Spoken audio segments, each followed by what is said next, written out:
start off, I live in a relatively new home, built in the 90s. I've lived here for 5 years now, and to my knowledge, nobody has passed away here. However, a few years ago, I discovered an old cabin was built on the land, likely by a settler in the 1800s. And it's very possible there was a Native American camp here, sometime in the past as well. I know this because there's an old rock foundation on my property not too far from my house, and the yard is littered with obsidian arrowheads. My first paranormal experience was about 4 years ago, when I was about to exit the bathroom, and I was home alone. The second I put my hand on the bathroom door's handle, I felt an overwhelming sense of fear wash over me, and I have no explanation for this sensation. It took me over 10 minutes to calm down and decide to leave the bathroom. However, just as I exited the bathroom, I heard a loud scream and stomping. The scream being distant and the stomping coming from upstairs. Like any normal person without any knowledge of ghosts or the paranormal, I bolted from my home and did not come back until that night. After my first experience, I started experiencing recurring nightmares of my home being invaded by demons that took on the form of my family members. These nightmares got so vivid, I eventually would wake up to night terrors and sleep paralysis. It took 2 months for these nightmares to end, and they only ended when I stopped being afraid of the demons. However, 1 year ago, I woke up to being strangled by a little girl, and she didn't stop until I told her I'm not afraid. After the nightmare phase ended, I didn't experience any paranormal activity until recently, only about 6 or 7 months ago. One night, I woke up to a tapping on my window. At first, I thought it was raining or something until I realized the tapping was in rhythm. I live in a relatively secluded area, so the only things that could be doing this were an animal, a person, or a ghost. As much as I would love to choose the first option, logic overrules that decision. I often ignored the tapping, thinking the ghost, if that's what was causing it, would get bored and leave. This tapping went on for 3 nights, with the aggressiveness increasing and peaking on the 3rd night. That night, I was laying in my bed chatting with a friend when the tapping began. The tapping this time was rapid and much more aggressive than the first 2 nights. Then suddenly, the tapping turned into a banging with such intensity that the room began shaking. This continued for only a few seconds and then suddenly stopped. It wasn't an earthquake. I know this because nobody reported shaking. I yelled out in surprise when the first few bangs occurred, and then the banging stopped. After this incident, the banging stopped, seemingly permanently.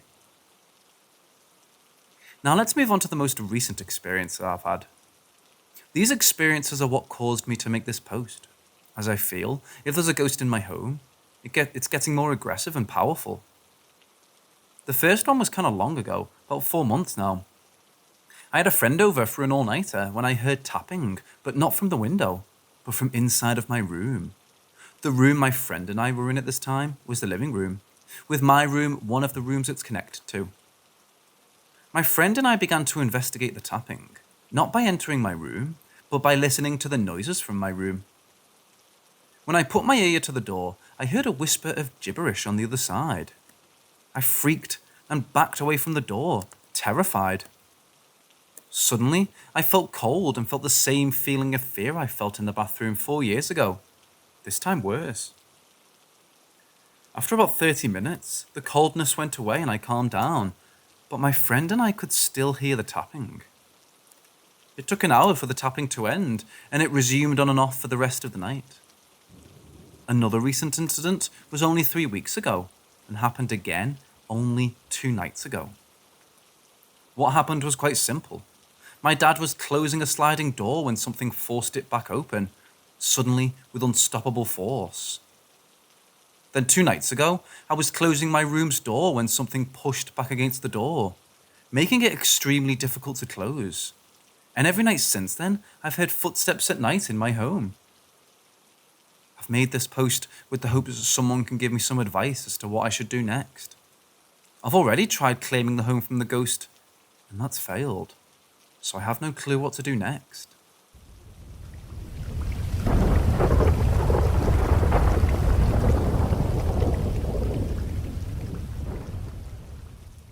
In 2007, I drove a taxi for a small firm in the north of England. I worked there for around 6 months. I usually did weekends and late shifts because the money was better and roads were less hectic at night. As you'd expect, however, driving around on a Saturday night, I'd see all kinds of crazy. Drunks fighting, people sleeping in the road, people doing the dirty in bus stops, etc. Usual drunken behaviour. I'd taken dying people to hospitals, intervened in domestic disputes, had fights with drugged up customers. Good and bad. You name it. There was never a dull moment, I'll say that much. But for many reasons, a job I'll never do again. I dropped off a drunk customer one Saturday night, sometime after midnight, and was heading back to base when I took a left turn that led me along the old country road. It's a notorious, horrible, twisty, narrow road lined with trees and old stone walls on both sides. It's on a steep hill and has almost no streetlights. Every corner is a blind caller, and the chamber goes from side to side without warning. During the day, it's scary to drive along. At night, it's almost suicidal. If it wasn't for the fact that I was trying to get back to base and squeeze another fare in before my shift ended at 2 a.m., I'd have never taken this route. Petitions have been going for decades trying to get this accident hotspot fixed, but the local council either can't afford it or never seems to be interested. 100% of accidents have happened over the decades. Many have died, and most people just avoid it altogether, despite it being the quickest way from A to B. So I'm cautiously driving along this road just after midnight. No other cars on the road, when I see a young lady with her back towards me, walking down the middle of the road. She was a white girl, looked late teen, early 20s, had brown hair and was wearing a blue, flowery dress. As I got closer, I could see that she looked in a bad shape. Her hair was a mess, she was only wearing one shoe, and I could see that her dress was torn and dirty. She had grazes on her hands, legs, face. She had leaves in her hair. She was in a right mess. At first, I was just concerned for her safety walking down this road at night and had planned to just slow down and give her a warning about the dangers. But when I saw the state that she was in, I decided to stop and see if she needed help. I pull alongside her and ask if she's okay, and ask if she's been hurt or in an accident or something. She looked at me dazed and confused, most likely drunk. So I asked again, and she responded with, "I want to go home." I ask her again if she's okay. Should I call an ambulance or something? But she isn't responding and just standing there mumbling and confused. So I couldn't just leave her there. I offer her a lift. I get out and open the rear door for her, and I help her into the car. I asked the girl where she wanted to go, and she gave me the address of her residence about 10 minutes drive away. There were rules that prevented us from picking up unsolicited customers, so before moving, I radioed the controller and explained that I'd picked up a drunk straggler needing medical attention, and I was taking her home. It got the okay, logged in the book, so off we went. We start driving, and I can see that she's cold, so I turn the heating up. I'm asking her questions like if she was hurt, was she in an accident, what happened, etc. But apart from a few mumbles, I can't get any sense out of her. I ask her name, which she says is Rose, but everything else was just barely audible drunken mumbles. She'd said, "I want to go home," a few times. I caught that much, and looked like she was falling asleep against the window. So I just stopped the questions, let her be, and drove. We got to the house around 1 a.m. and she's fast asleep against the window. It's a big old colonial-looking house. I think it's been there since the 1700s and was once owned by a local lord or something. I called her name a few times to wake her up, but no response. I didn't want to start manhandling her out of the car, so I got out and went up to the house to get some help with moving her.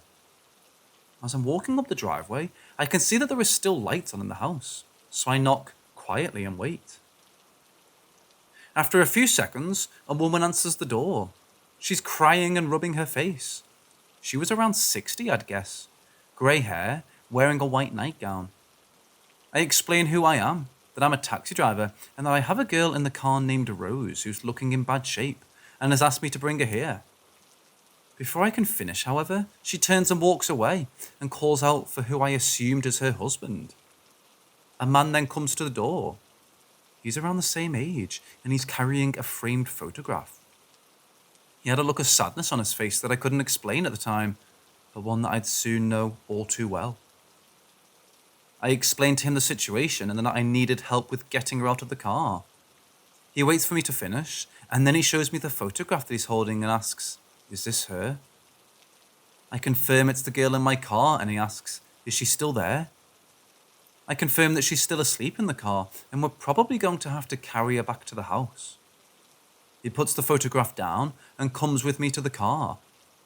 There was a lack of urgency in its behaviour, which I found odd considering the situation. We get to the car, I open the rear door, and she's gone. I quickly scan the surroundings and there's no sign of her. I look at him, panicking slightly at the thought of this girl walking around the area drunk somewhere, but he doesn't seem too bothered by her absence. I suggest that we call the police. He declines and asks me to come back to the house. We get back to the house and he goes inside. I assumed he was going to call somebody or maybe look for his wallet. I hear him talking to his wife about something. Then he returns holding a newspaper. He opens the newspaper, points to a page and asks again, "Is this her?" I look at the picture and see a picture of smiling Rose. I confirm it's her again while my eyes scan the page and see the word accident and old road. But I'm not paying much attention. I'm more worried about finding this girl. He then tells me some of the following. Some I didn't discover until later that night when I read the article. The article stated that in 2001, it was Rose's 18th birthday.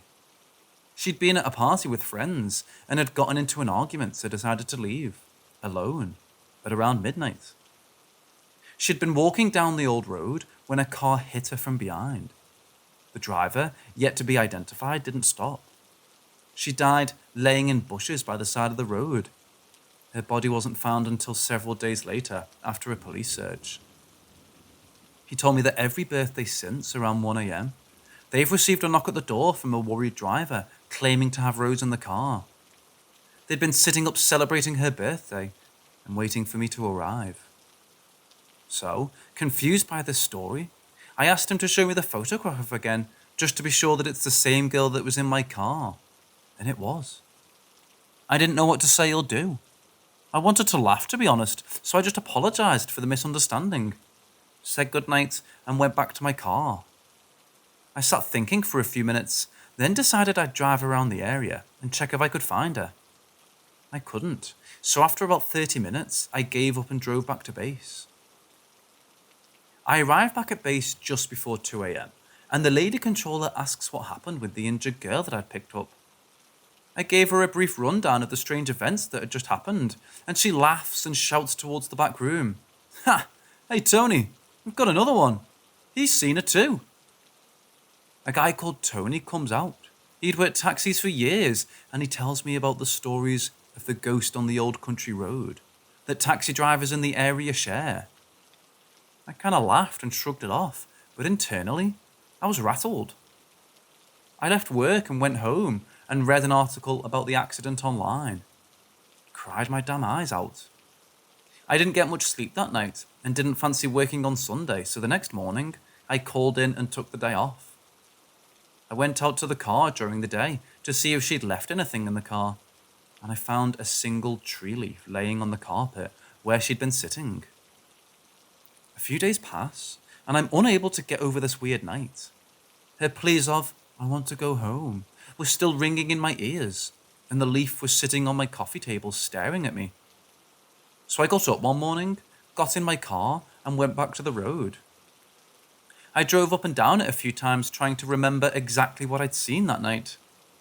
After an hour, I left and parked up for a while, then decided I'd go back to the house. I needed to know for sure if the girl that I'd picked up that night was in fact Rose, or some other person. I arrived back at the house and park where I'd been that night. I sat there for maybe 20 minutes, not sure why I'd driven there, contemplating whether I should knock on the door or not, and if I did, what I would say. As I'm sitting there, I see the man walking down the driveway towards me. He recognizes me, comes up to the car, and I roll down the window. He asks, "We saw you sitting there. Is everything all right?" It wasn't. He could tell by the look on my face I was having a hard time accepting any of this. He invited me into his house, so almost without saying a word, I got out and followed him inside. I get inside and a dog comes running up to me, wagging its tail. As I'm giving it a good stroke and saying hello to the dog, the lady from that night appears from a room and welcomes me in. These were really nice, warm people. I follow the man into his living room and accept the offer of a cup of tea from the lady. I sit down and look around and can see pictures of Rose everywhere. Rose as a baby, Rose at school, Rose with friends, family photos. I could barely hold back the tears at this point. We sat and talked about Rose for around an hour. Talked about that night. Talked about the accident. Talked about her birthdays. Talked about her funeral. Talked about the police investigation. The couple, who were her parents, had gone through hell for the past 6 years. Tears were shed. The happy dog sitting at my feet awaiting strokes was a welcome distraction for me whenever I felt the tears coming. I had it confirmed that Rose was indeed gone and hadn't just gone missing and was maybe still alive somewhere. We sat and chatted, and I got to the point where I felt it was time for me to leave this grieving couple to their privacy. Before leaving, I asked if it would be okay if I visited her gravestone and paid my respects. They were overjoyed that I'd asked to do so, so they told me the location.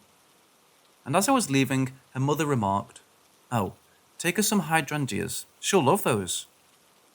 I didn't realize until I got to the flower shop that hydrangeas were a type of blue flower. The same blue flowers that filled the house's front garden, and the same blue flower that covered Rose's dress on the night of her 18th birthday. I thanked them for their hospitality and left. I went home, changed clothes, and went to buy flowers. Seeing the blue hydrangeas was a shock. I bought a bouquet and wrote a message on the card. I went and placed the flowers at her gravestone and sat there for the rest of the afternoon. I quit my job the following day.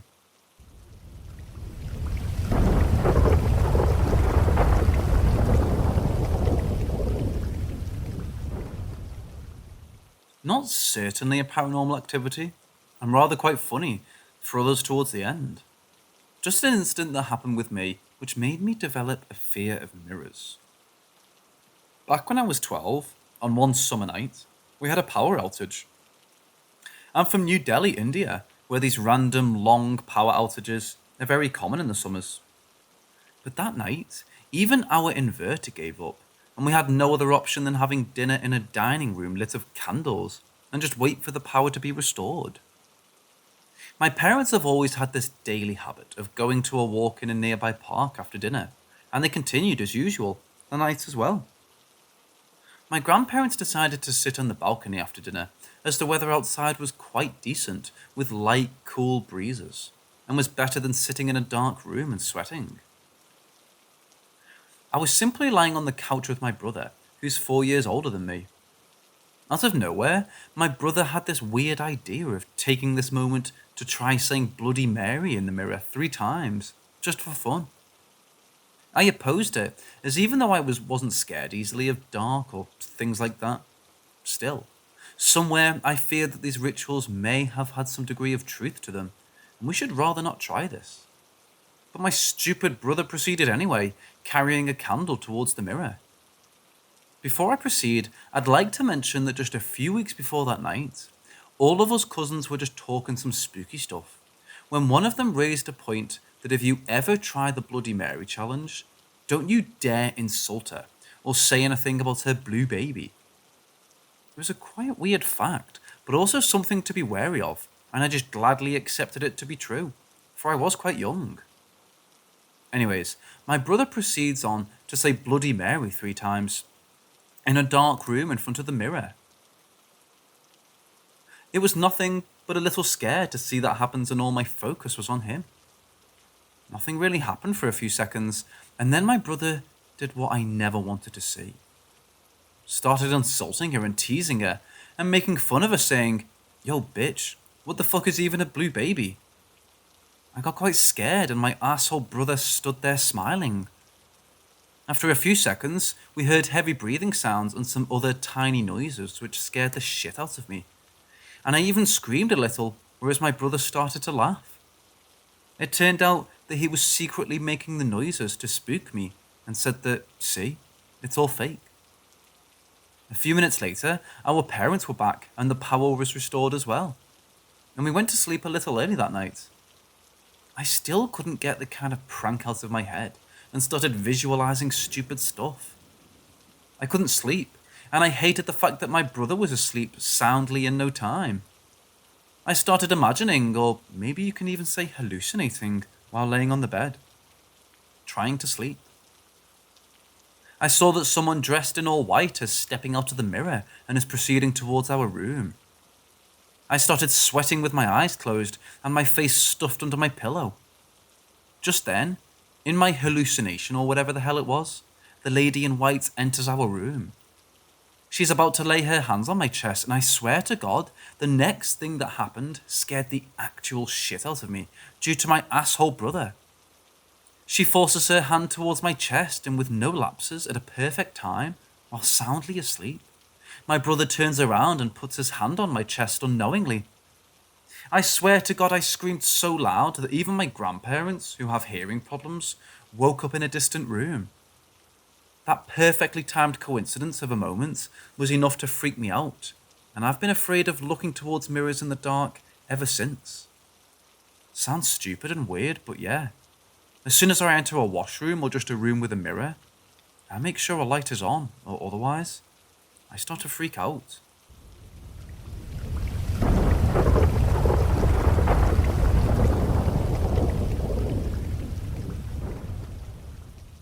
First off, this incident took place like 10 to 12 years ago. Large gatherings and joint families were often the occasion in our house, as it was a very common thing in India at that time. It's still quite common, but not as much as before. All the elders, parents, uncles, aunts, were in my grandparents' room spending their own quality time, while all of us cousins, 12 of us to be exact, were playing hide and seek, which included my parents' room, me and my brother's room, my uncle's room, 2 storage rooms, 3 bathrooms, and 1 not very much used living room, which barely gets any light even in the day.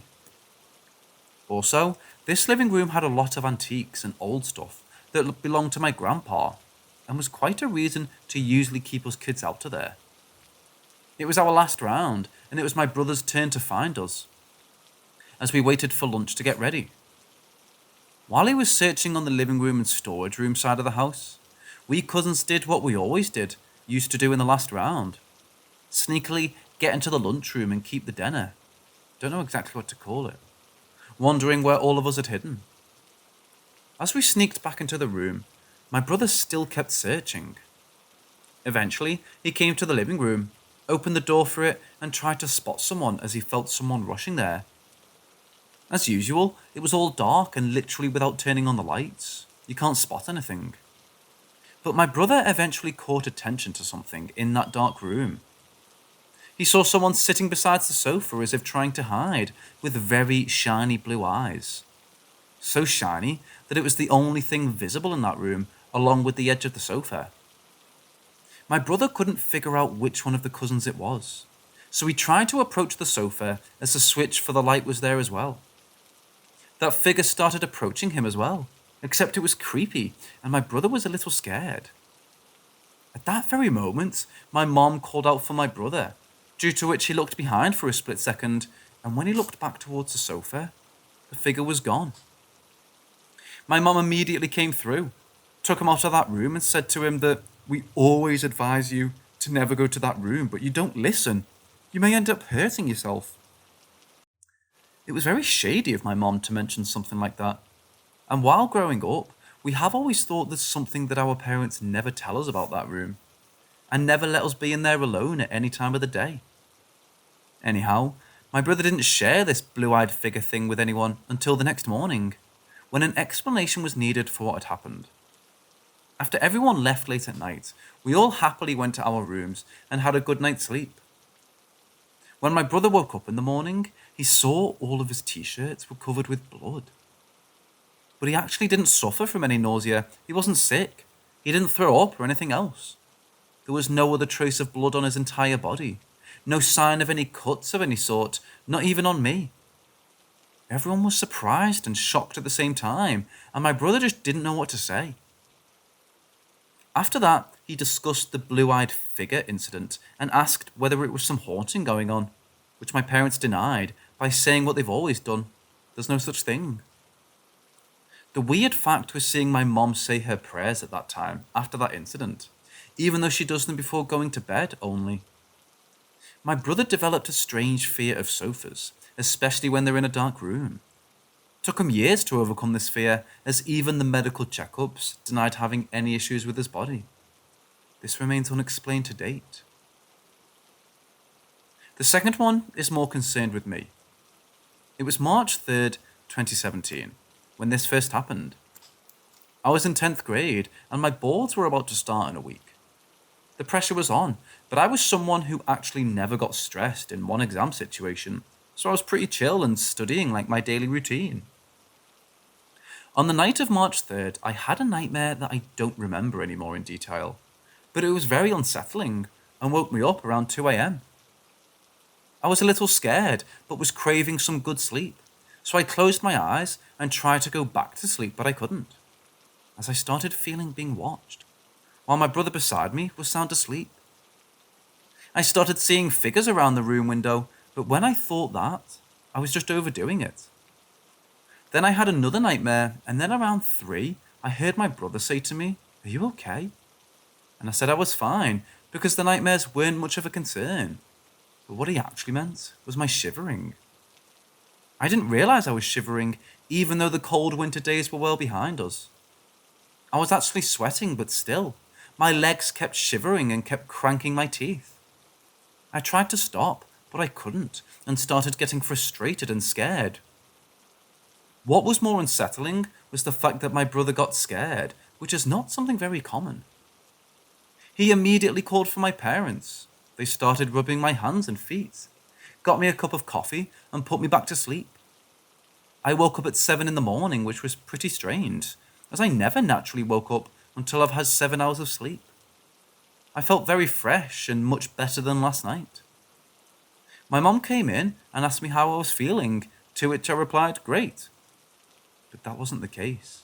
I was burning, and when she checked the temp, I had a 103-degree fever, and I was surprised as I didn't feel any symptoms. They eventually kicked in, and I went to a doctor's clinic and got some medicine. Whenever there's a change of weather, I very easily fall sick. Like my immune system is weak in processing the outside weather changes, which was the assumption for this incident. And I never told anyone of feeling being watched any stuff, because such claims always get rejected by my parents. By the afternoon, I start feeling well, but still prefer a day's bed rest in order to be healthy and resume my studies. By the evening, the temperature was down to 98, which was a significant improvement. But then around the 8 p.m. mark, while just laying in my bed, this time alone, I start shivering again and also hear a thud on my window, just to find nothing. The shivering again starts to get on my nerves, and I call in for Mom, who notices a drastic jump in temperature again, back to 102. After 2 days of medication and 2 days of the same shivering causing a sudden effect on my health, we went to the doctor again, who gave us a little strong dosage this time, and also wrote down some tests to get done from the hospital. He also mentioned that it may very well be exam stress, but I very well knew that was not the case. The third day goes all fine, with a 98.4 temperature, but again around 8 p.m, the same shivering starts, as a follow-up to a thud on the other window. The same thing keeps happening for the next 4 days, where the shivering starts whenever I'm alone, around 8 or 9 p.m. daily, and is initiated by a strange sound or sighting around me. Like the thuds on the window, in the ceiling, my closet opening up on its own, and my room's curtains moving on their own. More tests were consulted, and more medication was given. 15 different tests, all tested negative. No flu, no viral fever, no infection. After the 8-day mark, the strange happenings and shivering stopped after a long session of religious prayer earlier that day. I did my first 2 exams in a feverish condition, but eventually, after 2 more weeks of medication, I was back to normal health, with the only difference being a weak body that starts aching any time and can't bear much pain. Anyways, to date, no one has been able to determine the cause of this condition. I never shared the sounds or sightings with anyone except my brother. That 2 months after the incident. But this is still one of the most baffling and unexplainable things to have happened to me.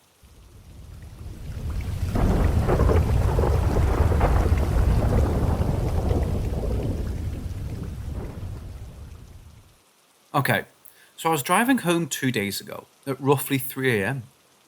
I was driving on a British A road, which is in the middle of nowhere and surrounded by forest.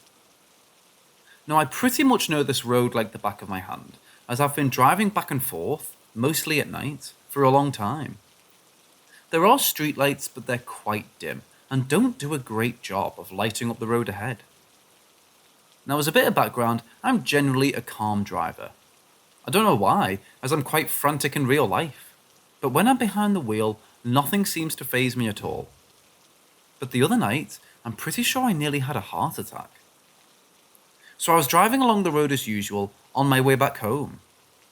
The only way to describe this is to say that about 150 yards ahead of my car, out in the woods, this humanoid creature bolted into the road.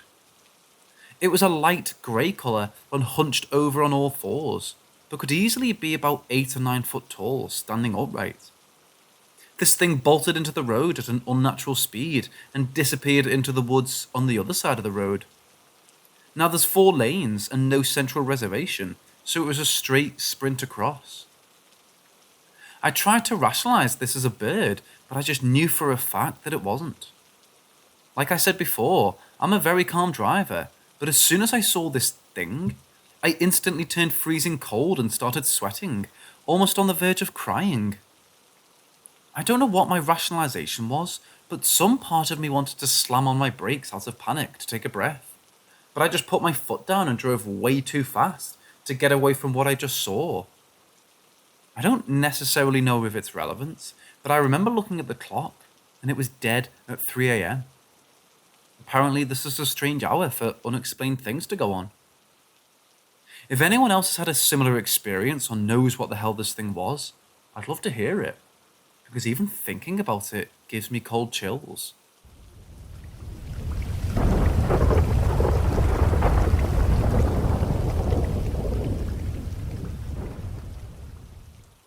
This is a recollection of certain events that happened in my childhood home that I lived in for the first 11 years of my life. I'm 20 now. For context, the house was built in the late 70s when my parents bought the house. The house was bought from a widow. Her husband loved the basement, but unfortunately, he died of cancer. It's unknown if he died in the house or on his way to the hospital. Before I was even born, my dad experienced a growl coming from the TV in the upstairs bedroom. No one was there. It scared him to the point that he feared going into the basement at night for a month. Fast forward to when I was born.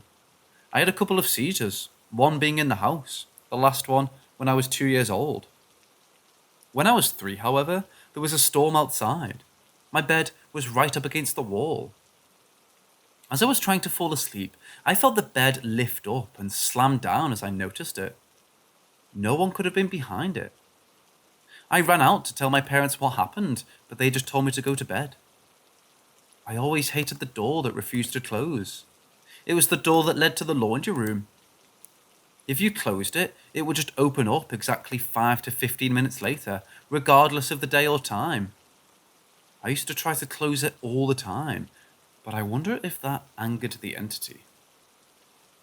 Regularly, I would hear the pipes banging, clanging together. I've never heard these sounds in any homes I've spent the night in, even homes older than this one. I would regularly wake up and hear whispers coming from the living room, similar to how my parents would talk while they were up and I was asleep. But the time was between 1 and 4 a.m., and the most common of it happening around 2:30 to 3:30 a.m. I would also experience sleep paralysis on an infrequent basis, often at the same time as I would hear the whispers, but these whispers never happened during the sleep paralysis.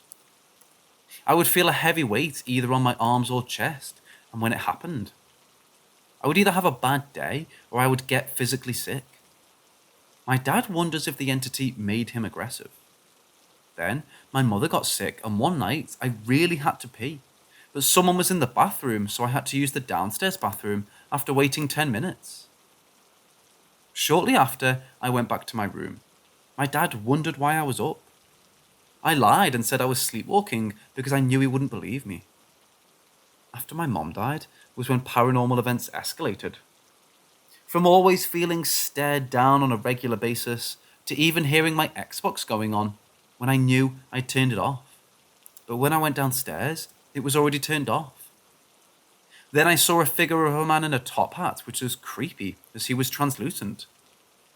I also saw him again doing the same motion in broad daylight.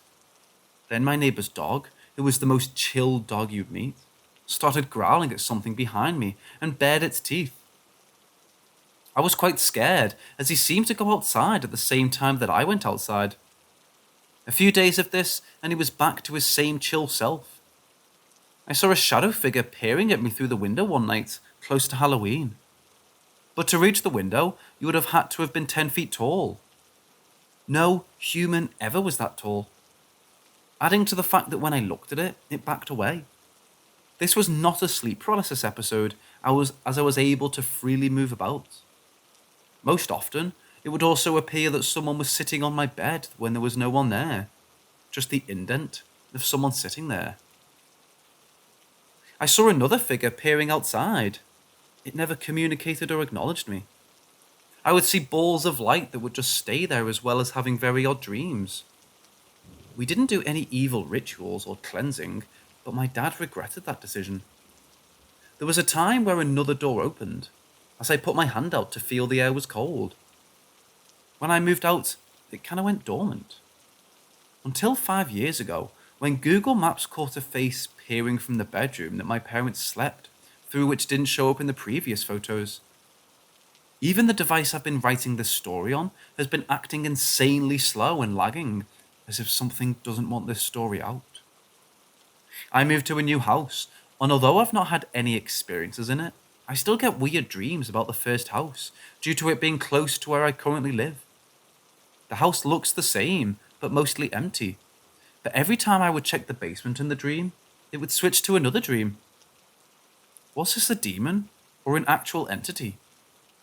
I would love to know your thoughts on this, if it was a demon, or just an extremely negative entity.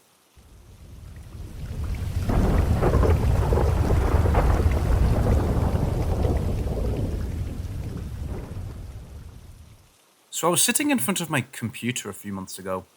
It was around midnight, and I heard a bag rustling in the kitchen. I've had mice in my apartment before, so my reaction was like, god damn it, another one. And I got up to check, but the sound stopped, and I couldn't identify where it came from. So I went back to the computer, making a mental note to set up some mouse traps in the morning. 5 or so minutes later, the sound started again. And this time, I managed to get to the kitchen and saw a bag of pasta shaking pretty violently on one of the shelves. I grabbed some oven mitts and picked it up while it was still shaking. I was grossed out because I thought there was a mouse in it, but after an inspection, I realized the bag was completely sealed with some rubber bands and was packed really tight, so nothing could have possibly fit inside of it. It was shuffling around for a good few minutes, and it was only that single bag. When I was holding it, I felt some sort of force on my hands, but nothing major, although I was wearing mittens. It seemed there was something inside of it trying to get out. I even squeezed the bag really hard and stepped on it many times in order to kill anything that was inside. But after I walked out onto the balcony and emptied it, there was nothing in it other than pasta. I was shitting my pants at this point, so I couldn't sleep for a while. But when I told my mum, she said that Grandma's passed her. She passed away a month or so before, and that it's not the first time something like this happened to her in that apartment. No mouse was ever found in that apartment after that. Nothing this weird ever happened to me.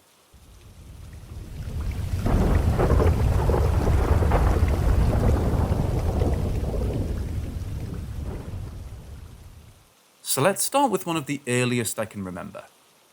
I was like 11 or 12, and I lived with my mom. To paint a picture, we lived in a trailer.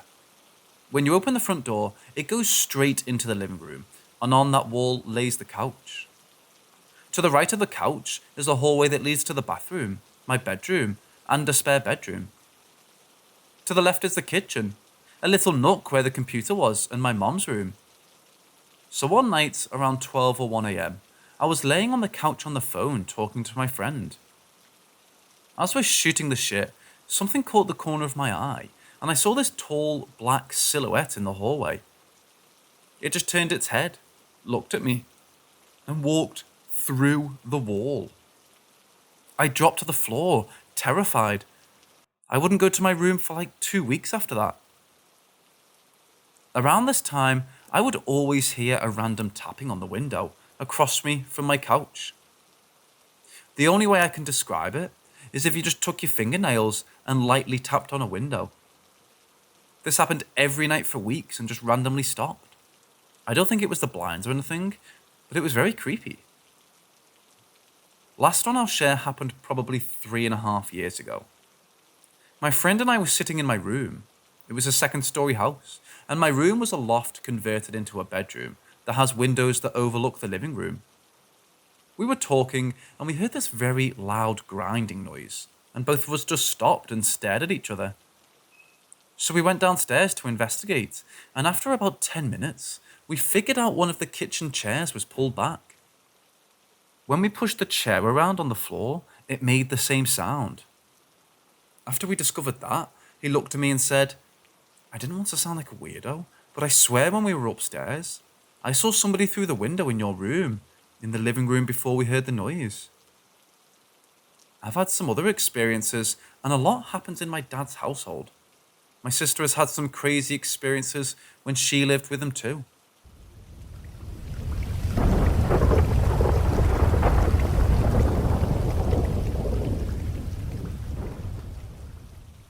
My house has always had a somewhat eerie presence to it. When I was 4, my aunt's bedroom door slammed shut while we were all watching TV one night. My grandma went and repented whatever she could and put oils out on all the windows and doors in that room. Another example was when my aunt was taking a bath one night. She felt the room and the water in the tub grow extremely cold and felt a claw go down her back, from her neck down. As it was happening, she said that my grandma burst into the room asking if she felt a demonic-ish presence in the room. Both freaking out, they prayed over the room and did the same procedure that my grandma did when the door slammed shut. I moved back in with my grandma a year ago. I'm staying in the room right next to my aunt's. I don't know when this started, but every night I'll have crazy, intense, realistic, and barbaric nightmares. None like I've ever experienced before. Some will have my friends turn possessed out of nowhere and start chasing me and hurting me. Or they'll have the same demonic lady doing the same thing. I know it's her in all these dreams. She'll either come in her form of flowing hair, her whole body is black, and sometimes she'll either have an all-white mouth and all-white eyes, or just all-white eyes or none at all. Sometimes I'll wake up and feel a presence, go back to sleep, and another nightmare will pursue. Sometimes I'll have up to 4 different nightmares a night, some being different, or the same ones being repeated over and over again.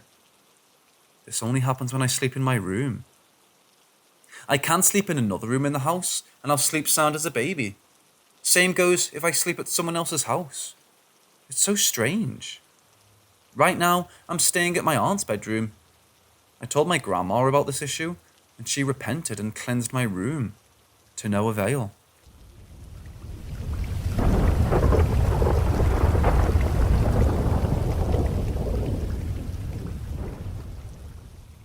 I used to hear someone mimic my mum's voice sometimes at night, but I always brushed it off as it was in my head. Back when quarantine had just started, my sleep schedule was a complete mess. I would always be the last one to go to bed at around 4 a.m. One night, I was laying in my bed, fully awake, just scrolling on my phone, and I heard my name being called in my mum's voice. I thought, here we go again. My mind playing tricks on me because I knew she was asleep. Usually, it stops after 3 to 4 times, but this time it didn't. It actually kept getting louder and sounding more and more distraught. I was getting a little worried, but still stayed quiet, knowing that it's not good to reply. It stopped. I was relieved until suddenly my dad's voice started calling for me. I was confused because my dad never calls me at night. He always comes to me when he wants to tell me something, so I was super confused. I sat up and took my headphones off to listen closely, and it kept going and getting louder. I responded asking, "Dad, are you calling me?" He just kept going. What freaked me out was when both of them started calling me. I legit thought something happened, so I ran to their room, and both were dead asleep. When I tell you I almost woke them up, thinking it was some twisted prank.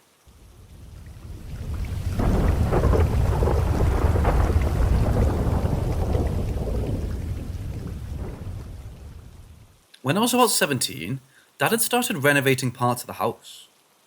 While knocking down walls in the living room and bathroom, I found tons of cool things inside a card. Papers from the early 1900s, random scraps of ornate wallpaper. Dad joked with me not to keep it, because then I'll start getting haunted. But to me, they were too cool not to keep. Things slowly escalated. I started experiencing sleep paralysis for the first time, and I never heard anything, just felt like someone was sitting next to me, and would only happen if I fell asleep in the living room. Then things started happening in my bedroom. There was a specific spot at the foot of my bed that squeaked bad if anyone stepped there. I was trying to fall asleep and felt like I heard someone by my door. Thought it was my dad trying to scare me because he did that often. Thought it was hilarious. I told him it's not funny and that I'm tired. It felt like someone was in the room with me, and I heard that spot on my floor creak. Sat up to tell him to knock it off, and he wasn't in there. I crawled to the end of my bed and looked down. Nothing. Old houses settle though, so I went back to sleep. Then started the nightmares and sleep talking that would wake me up. The first night I woke up saying, "He's not going to make it." I lay there confused for a bit. Eventually, fell back asleep. Then I had a dream that seemed like movie clips. It sounded like a war infirmary from what I could put together based on what I learned in school. There were 2 guys standing over someone laying on a cot. He was bandaged and sweating. It seemed like one person was just watching and the other was trying to take care of him. Woke up again and felt like somebody was standing close to me and staring. Terrified, I just laid there as still as I could until I finally fell back asleep. The next night I woke up yelling, "They're all gonna starve." I felt the presence of someone standing and staring again, but every little hair on my body started to stand, and it felt like they were getting closer. I closed my eyes, and it felt as if someone was directly in my face staring at me. At this point, I'm begging that if anyone is there, please leave me alone. I don't like you here and I'm scared. Just like that, it felt like I was alone again, and I felt my entire body relax. Fell back asleep, and that was the end of that. It was just a couple of days of terror, then like nothing had ever happened. I thought it was absolutely crazy and wouldn't speak a word of it to Dad or anyone, because who the hell would believe that? Even I thought I was going crazy. About 2 weeks later, I picked up our town paper off the table, and I was talking about our city's involvement in the Revolutionary War. It talked about a certain area being the grounds for camp and barracks. It explained how soldiers had to move due to an attack on both the soldiers and their crops, which were all set on fire. My dreams started to make more sense, but it all didn't at the same time. because the wall was long before the house was even there. Didn't find anything in it from that far back either. Again, it all sounded crazy and like a coincidence to me at the time, so the only person who knew was my best friend.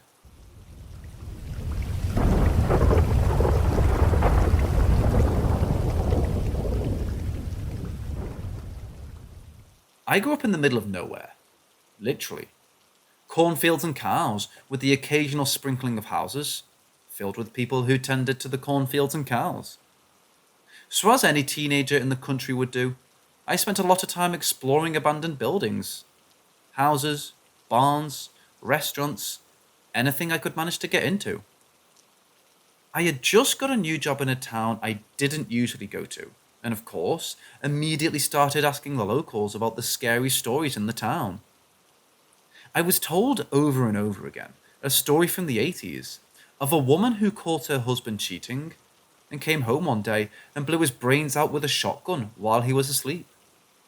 She then went on to hang herself in a tree behind the house. According to local legend, the police never even cleaned the crime scene. They removed their bodies, but there were many pieces of the husband left behind on the floors and walls. Immediately, I'm interested. I asked where the house was and was surprised to learn it was only minutes from where I was working. Now, don't get me wrong, I felt brave, but as a young female, I wasn't about to explore this haunted murder house by myself. I texted some friends of mine the road it was on and asked them to meet me there that night. They, of course, had nothing else to do, so they agreed. I got off work around 10 p.m. and met my friends in front of the house. It was a small white farmhouse, heavily overgrown with weeds and barely visible from the road. I had no idea how we were going to get in, but I knew I had to see what was inside. Me and my 3 friends looked all around until my one guy friend found a window that wasn't locked. He was far too large to crawl through, so my smaller guy friend crawled through and unlocked the back door. We climbed through the weeds and made our way into the house. By the light of our flashlights, we began to explore. The house seemed untouched.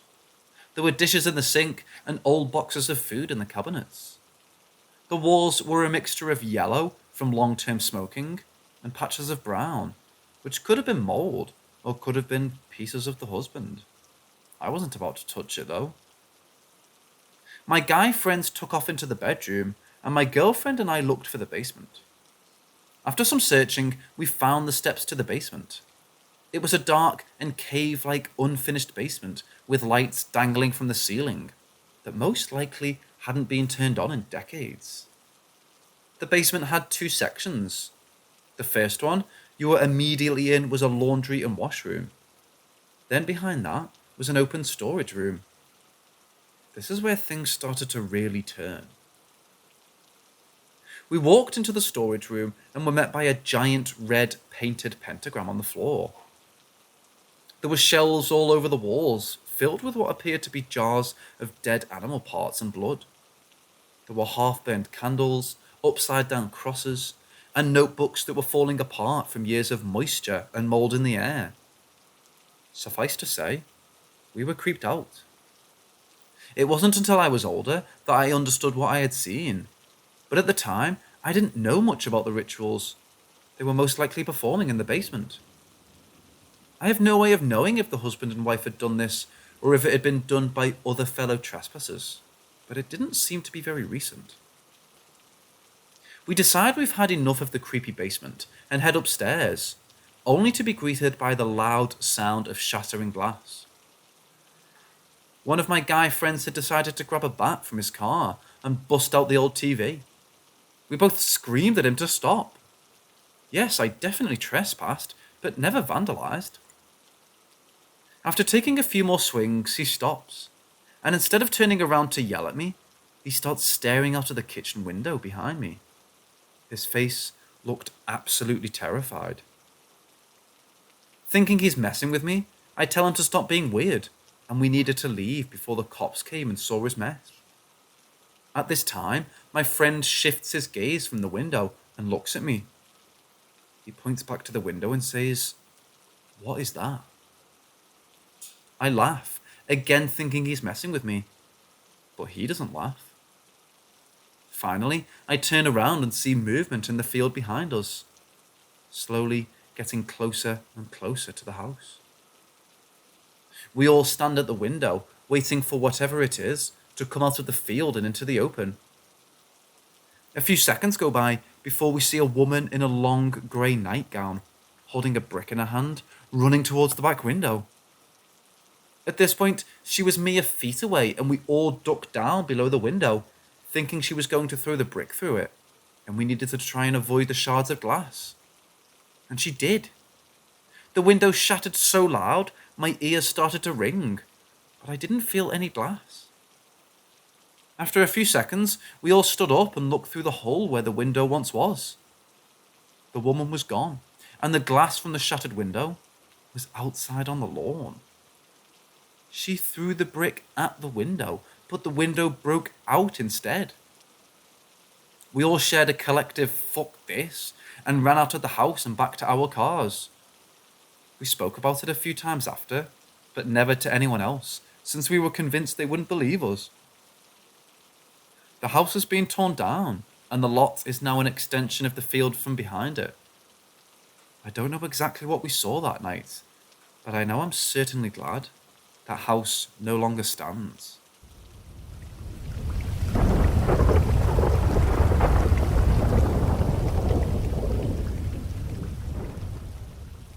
This was back in the 90s. I'm not good with remembering things, so the exact dates of when this occurred is foggy. I just know it was in the 90s, and I was between 7 and 12 years old. My first experience happened out in the farm, back in the panhandle of Idaho. We lived in the woods, probably around 14 acres, so the night sky in this area isn't affected by pollution. The nighttime sky was my favourite to look at. I loved watching the stars and spotting the constellations. Anyways, this night I went outside to feed the goats, probably because I forgot to do so during the day. As usual, I looked up at the sky and saw these stars in a triangular shape, but noticed they were moving, and it wasn't stars, but a ship moving very slowly. I was afraid at first until it seemed to have turned and angled itself towards me. I felt as if it spotted me, and while it probably didn't, it terrified me and I ran back home. A few years later, during the summer, I was sleeping on our porch, the best place to sleep as a farm kid. I get up and walk to look up at the stars, as I always do, and just recognized the ship I once saw before, above us, moving at a slow speed heading south of the farm. Again, I panicked and ran in our house and couldn't find anyone immediately to show what I had seen. When I went back outside, I noticed that the ship was now gone. Now, I said I thought this was in connection with the Arizona lights, but it seemed this what happened during the spring in Arizona, which would have been too cloudy to sleep outside. What I saw in the media of the lights felt spot on to what I saw on the farm. The neighbouring kids had stories of their own too.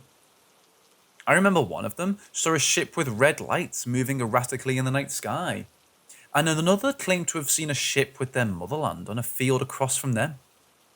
I don't think they saw anything get out, but I can't quite remember the rest of that story, so it may have been uneventful in itself, or I may have doubted it. People in town believed there were military bases in the mountains. I remember once there was a fleet of military vehicles, and one who got a flat tyre and parked it on our property. They had the fleet of vehicles also wait temporarily until they fixed it. That's the extent of the military I've seen in that area. People think that the odd things that happen in that town are related to the bases on the mountains.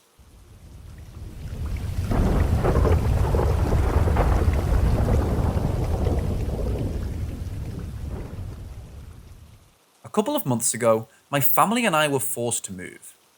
I had a pet cat whom I've had for 10 years and a puppy that we had found abandoned. Where we moved and didn't allow dogs, so we had to give the puppy up. Luckily, we had found him a good home. Our cat could stay, but since he was new to the neighbourhood and the house, we kept him inside as long as possible. Him being an older outdoor cat though, couldn't stay inside for very long. After about 2 weeks inside, we finally let him explore outside, though I was very hesitant because I knew there were a lot of stray cats in the area that could hurt him. He was tough though. He came back every day with new cuts, looking proud, so I knew he was winning. Still, I would try to keep him inside most of the day, until he got really mad and wanted to go outside. This continued. One night, he woke me up to let him outside around midnight. He left, and I never saw him again. Usually, he would leave for the night and be back by morning. Though there were a few times in the last house where he left for a few days, the most was 6. But for some reason, I had a sickly feeling after day 2. I had a feeling that was the last time I'd ever see him. I went to sleep worried. The neighborhood was bad, and I knew even though he was tough, he wasn't invincible. That night, I had a dream about him, something that has never happened to me. I saw him at the foot of my bed, sleeping soundly. It felt so real, I would reach to scratch his head, his favorite spot. Then, I would suddenly wake up. It happened for a few more nights. The last dream I had of him was me finally petting him, and I thought he was finally back. This wasn't a dream. I looked at him. Then he opened his eyes and looked at me. I was so happy. When he closed his eyes again, I woke up. I started crying. He was with me for 10 years. I was hoping he would be there for my college graduation, but he wasn't even there for my high school graduation. I loved him so much. He had stopped me from killing myself 2 years ago, and now he's gone. I was never one for pictures, so I don't even have those to remember him by. All I have are the memories. I just wish I could have been there for him at the end. Now I think that those dreams I had of him were him coming to visit me, and the last one was him finally moving on after knowing I was okay. I thought I had gotten over his death, but now every time he comes to mind, I can't help but cry.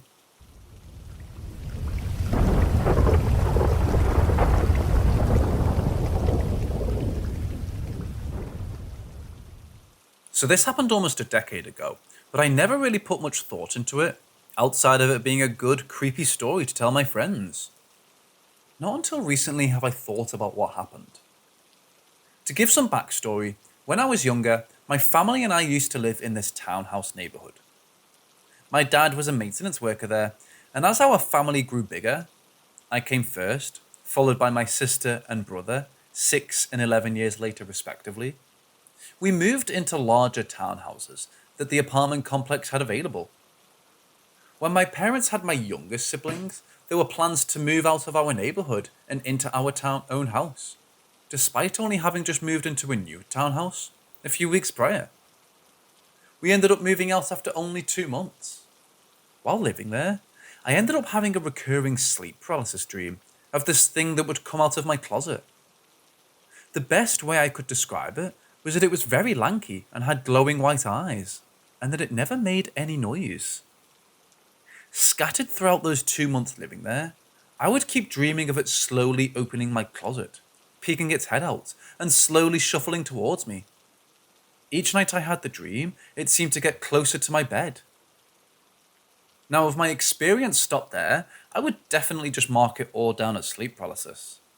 But my last night sleeping there and the following morning before moving makes me question everything that happened and whether it was real or fake. Pretty much everything had been taken out of my room except for my mattress since we were moving the next day. So I basically just slept that night in a bare room. Of course, I had to be visited one last time by the sleep paralysis thing before I went away. This night, it ended up right beside me, looking down, and reached down and grabbed my arm. That was when I jolted awake to find a huge scratch running from my armpit to my inner elbow. I remember it stinging like a bee sting, and my dad coming in to see me, freaking out and crying. After calming me down, we also ate breakfast and did a sweep through the house to make sure we haven't left anything behind. Me and my dad went to my room and got the mattress, and then opened up the closet to make sure everything was grabbed in there. As he opened it, half of our attic crawl space access panel fell to the ground, startling both of us. Up until this point, everything about my dreams could have been very simply explained. But this last event is what really scares me. Those panels don't just simply break. You have to put a decent amount of force on them to start to crack apart. None of us know of anything that could have caused that to happen.